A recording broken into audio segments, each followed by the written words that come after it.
It started with something almost unbelievably ordinary, a disagreement over a taco. But within moments, that argument would turn into a confrontation involving a gun. Mario Miranda claimed he was afraid of the younger man and only retrieved his weapon because he believed he needed to protect himself. But prosecutors saw it very differently. They pointed to the police reports, witness statements, and evidence disclosed before sentencing. According to the state, Miranda had retrieved the gun during the confrontation, and if the young man had not taken it away, 2 people might have ended up dead. But then the courtroom heard something that complicated the entire story. An eyewitness said he saw Miranda pull out the gun, but did not see him point it directly at either victim. So which version was true? The defendant had his story. The complainants had theirs. And the judge would ultimately admit that the truth was somewhere in the middle. Texas versus Mario Miranda. Can I have parties announced for the record for the state? Not done for the state. For the defense? Michael J. Sawyer. Are you Mr. Miranda? Yes, ma'am. You entered a plea of no contest on May 17th. According to the plea bargain agreement, punishment is to be assessed at 5 years in the prison.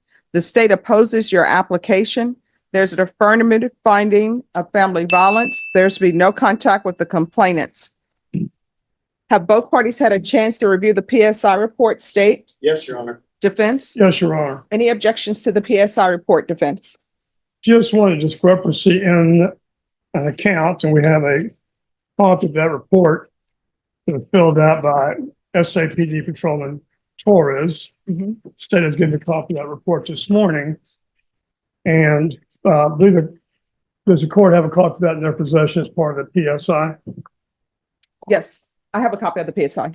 If you'll direct me to what page? Well, I'm looking at it.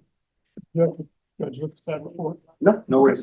So John, simply give the court the report. The state will not object. All right, I have a copy of, the police report. Police report. Yes, ma'am. All right, and this is defense exhibit number 1, the defense. You're not offering into evidence. You're just asking the court to review. That is correct. And I have a couple of questions about it. And I said that believe the court can review it and Yes. see the discrepancy. All right, court has had a chance to review. And I just want to point to the court. Nick Miranda, who was there, told Officer Torres, one of the first policemen on the scene in that report, that he disarmed the defendant in the bedroom at the very onset. It's in the report. All right. That's all. All right. Any evidence, state or defense? No evidence from the state. Nothing further from the defense. I think most information the court needs is contained in the PSI. We have reviewed it. It is accurate. We looked at his prior criminal record here, California, Medina County, and it's true and correct in our opinion. All right, then, state, you're opposed? Yes, Your Honor. And if you would like to present your argument? Yes, Your Honor. State will present, we thank for the opportunity for just brief argument. And this is an individual, Your Honor, wherein lack of accountability seems to be kind of first and foremost here. You have their partner, which, said he, friends have told me he's looking for me. I believe he's going to kill me. He's a very violent man. You have her son saying he's the type of man that, again, will come and find us. He's threatened to kill me. No care, no remorse, no sympathy, no empathy. And even in the defendant's version of events, there's just a complete lack of accountability. Well, all of this is based on lies.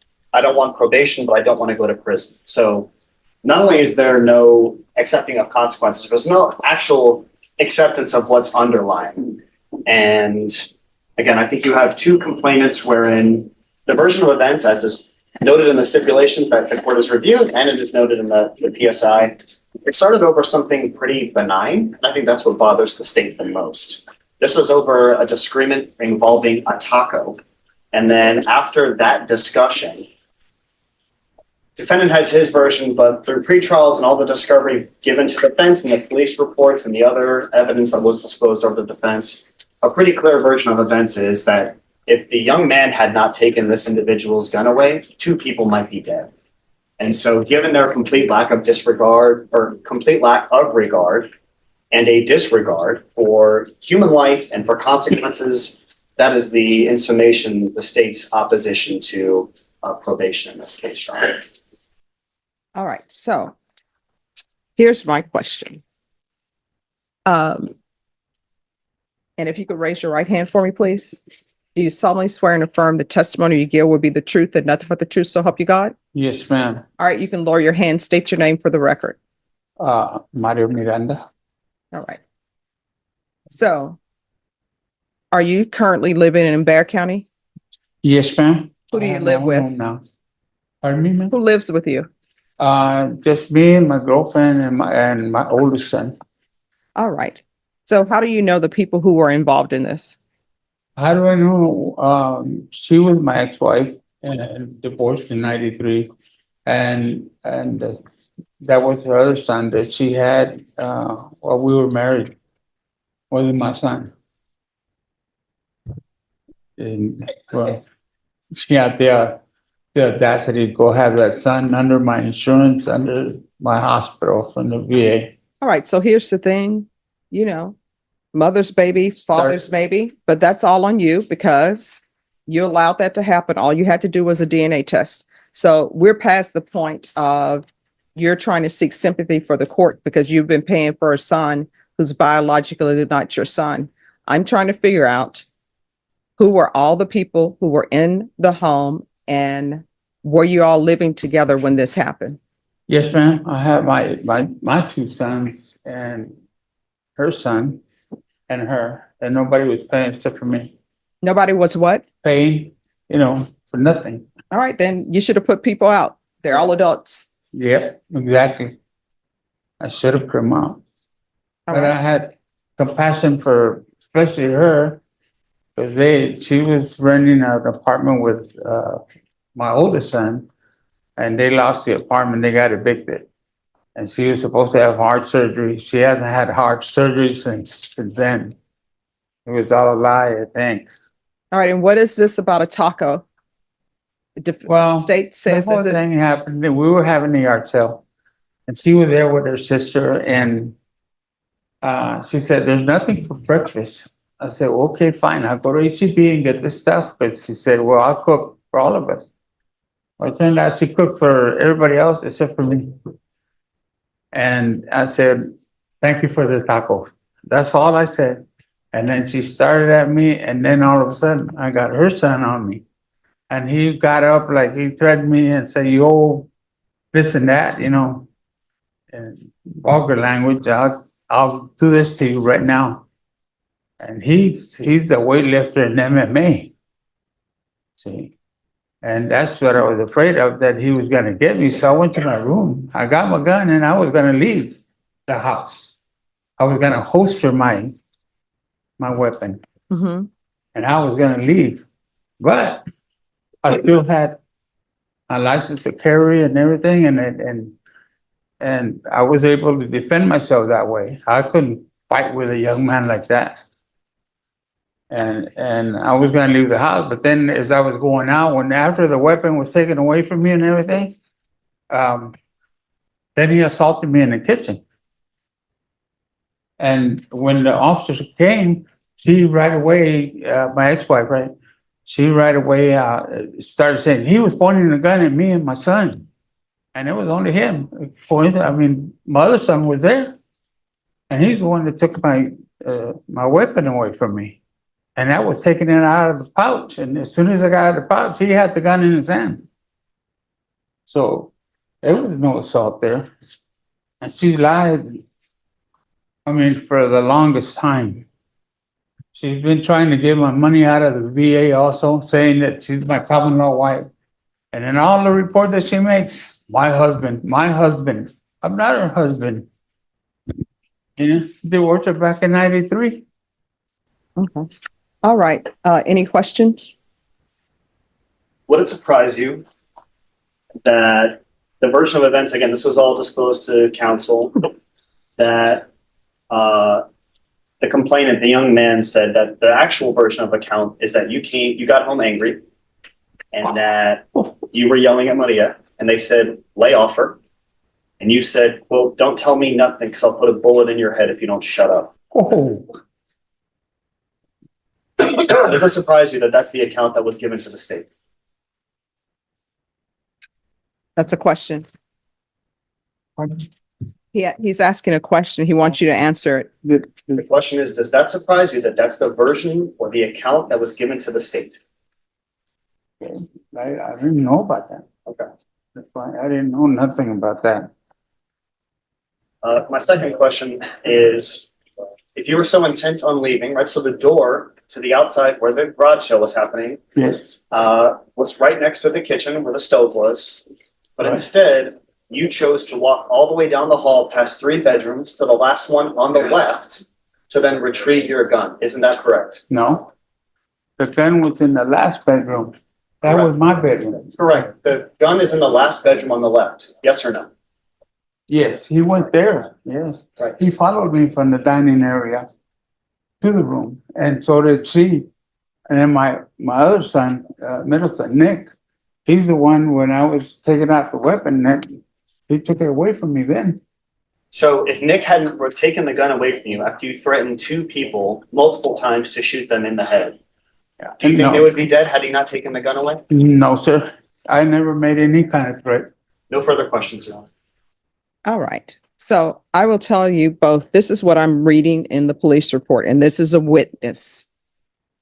And it's witness 1, and it's on page 2 of the police report. It says on July 16th, I called witness 1 for a statement and conducted it over the phone. Witness 1 said he initially heard arguing between AP and victim 2. His brother, victim 1, then intervened and began arguing with the AP. And your client, of course, is AP. Witness said that victim 1 told AP that he needed to be beat up for the way he was acting. Witness 1 believes this sounded like a threat to AP. AP then went into his bedroom. Witness 1 heard victim 1 yell that AP was going to get his gun. Witness 1 did not hear AP verbally threaten victim 1 or victim 2. Witness 1 said he saw AP take his gun out and point it sideways. Witness 1 quickly pulled AP's arm up in the air and got the gun from his hand. Witness 1 did not see AP point the gun directly at victim 1 and 2. Witness said he then went to go hide the gun in a box. Witness 1 stated while he was hiding the gun, another argument started in the kitchen. Witness 1 said he walked in the kitchen and saw victim 1 on top of on top of AP. Witness separated them and asked for police to be called. So that's what witness 1 is saying. Is there anything else from either side? No, Your Honor. Nothing from the state, Your Honor. All right, so this is what the court is going to note. Because this case, is it a difficult case for the court to make a decision on? Yes. But what I have, the person I have standing before me, based upon the PSI report and everything else, it shows that he is a veteran. And then on page 6 of the PSI report, he is on no less than 26 medications. And he has several mental health issues. He has PTSD, neuropathy in both legs, osteoarthritis, knee replacement, hypertension, type 2 diabetes, benign prostate, hypertrophy, gastroesophageal reflux disease, hyperlipidemia, hematochezia, tuberculosis of the colon, hearing loss, erectile dysfunction, cardiac murmur, anemia, microcytosis, bilateral cataracts, cherry angioma,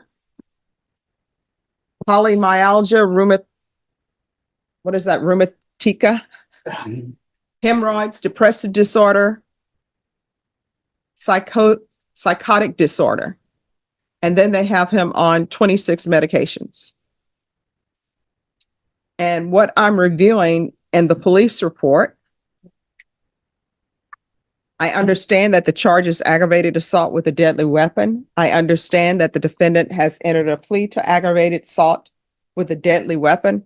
based upon what witness one is saying and the other witnesses, I believe the truth is somewhere in the middle because the defendant has his truth. The complainants in the case have their truth. And usually, sometimes it's best to get truth from witnesses because they technically may not have a dog in the fight. But I do understand in this case, some witnesses were what he says, his children. Some witnesses was her child. I understand all of this. So the way I see my job is one, what is the appropriate sentence for him? And also protect the community. And protecting the community means protecting the people who are the complainants in this case. And Your Honor, may I speak just very, Yes. very briefly? I believe in terms of what was just spoken about even today, there seems to be kind of two Camps. No, it camps, absolutely, and almost two events within one day, wherein the allegation of the aggravated assault via pointing the weapon, and then the kind of scuffle after the Correct. fact. Yes. And I just so that, it was, I think, more clear on the state side, and I should have done this sooner, but even the eyewitness, so the two complainants and eyewitness, quote, he stated he observed S1 retrieve the gun and point it towards the victims. And then later in that paragraph, he said he did not, quote, I did not observe any physical assault. So even the eyewitness, there's no question, again, in terms of the state's perspective on the pointing, but absolutely cannot corroborate with respect to eyewitness testimony, the latter scuffle, if you will. Oh, no. And I understand all of this started over taco. Yes, and they would fight like that all the Stop. time. I'm sorry, ma'am. All right. So my understanding is like the individual children who are involved are adults. The other complainant is his ex-wife. They don't have any young children where there needs to be any sort of custody arrangements. There's no need for them to have any contact. I can give him deferred adjudication, but he is not allowed to have possession of any weapons, period. You You know, say, if I may, I had a long discussion with my client about that. He agrees. Any condition imposed by the court, he will follow it. Yes, ma'am. all right, so I'm telling you, and I look at his criminal history. And this is his criminal history, this case. I don't, and of course he has a previous, driving while intoxicated. So his history is driving while intoxicated in this case. And he's done probation for the driving while intoxicated previously, and that probation was terminated. And I'm sorry, he had a theft of service, which is with a check, where he wrote a check and didn't pay. So he has a theft of service, DWI in this case.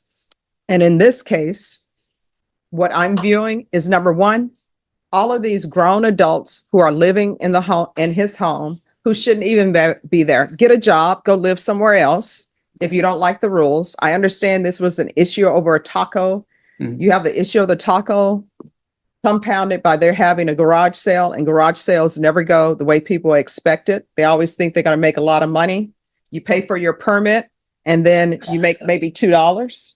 So we have that going on. And then we have the PTSD with him. And then we have all of these medical issues. I just don't think this case is necessarily a prison case. And honestly, I don't think he would survive in prison. And when I say survive in prison, I mean because of all of his medical issues. And that would cost the government more money to place him at the prison. All right, this is what the court is going to do. There's going to be an affirmative finding of family violence. The court is going to sentence you to 5 years deferred adjudication. There's to be no contact with the following.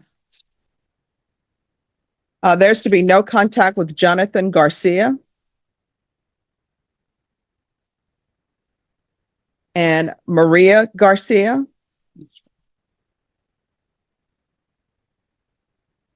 The court notes that you're receiving your benefits from the VA and also receiving other benefits, you're going to need to provide that to probation. So, Ms. Abrams, I don't believe he's able to work based upon all of his medical conditions. So he'll just provide proof of VA benefits to probation within 30 days. There's to be regular reporting by Zoom or in person. There's to be regular UAs, although Ms. Abrams, I think that UA is going to be filled with positive based upon all the medications. You're going to need to provide probation with a list of your medications. You understand? I already have them. All right. I've done No, all- no, no. Listen to me. Well, Provide them with a list of your medications. All right. There's going to be outpatient treatment with the VA. There should be weekly sober meetings with the VA until further notice. I'm not going to order community service hours. I don't believe he's able to complete community service hours. Is there any objection? Not at all. None. All right. There is going to be field visits, random, one time per month until further notice. And probation, if you could let the officers make sure that there are no weapons in that home. Probation, is there anything else? Judge, are you making a decision for him not to be allowed to have any weapons? Yes. You're not allowed to possess any weapons. Do you understand? Yes, ma'am. Nothing else, Judge. All right. Is there anything else you need from the court? All right. Did you review the document entitled Trial Court Certification of I'm sorry. There's also an affirmative finding of deadly weapon. Did you review the document entitled Trial Court Certification of Defendant's Rights to Appeal with your attorney? Did you understand it and did you sign it?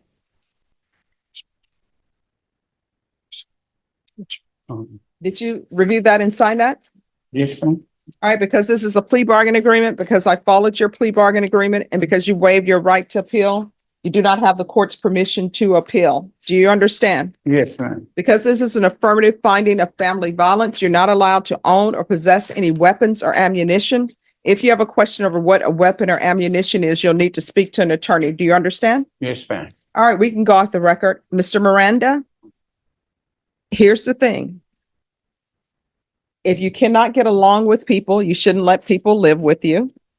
And you're not to have any contact with them. If you end up having contact with them, a motion to revoke is going to be filed, and you're looking at 20 years in the prison. Do you understand? Yes, ma'am. All right. Do you have any questions about my instructions to you or what you need to do? Them showing up in my home. Call the police. Okay. I understand. All right. You'll need to call the police if they show up. You understand? Yes, ma'am. All right. Thank you. All right, thank you. On behalf of my client, and thank the court for the consideration today. All right. Thank you. Have a Thank you. good one. Oh, and Mr. Sawyer, how's your wife? Very much better. Thank you. All right. Awesome. Making my life a lot easier. All right. Have a good one. Thank you for asking. Thank you, Ron. After hearing both versions of the confrontation, the judge faced a difficult decision. She had the defendant's account. She had the complainant's accusations. And she had an eyewitness whose statement appeared to support parts of both sides. The judge ultimately said she believed the truth was somewhere in the middle. But that did not mean Miranda would walk away without serious consequences. The court imposed 5 years of deferred adjudication, along with an affirmative finding of family violence and a deadly weapon finding. Miranda was ordered to have no contact with the people involved. And most importantly, he was forbidden from possessing any weapons or ammunition. The judge also ordered probation supervision, VA treatment, medication documentation, random testing, and monthly field visits. But the final warning was even more serious. If those people showed up at his home, the judge told Miranda to call the police. Because if he violated the court's orders and the case was revoked, he could be looking at up to 20 years in prison. A fight that began over a taco had ended with a felony conviction, a 5-year sentence hanging over him, and one final warning from the judge. Stay away, or prison could be next.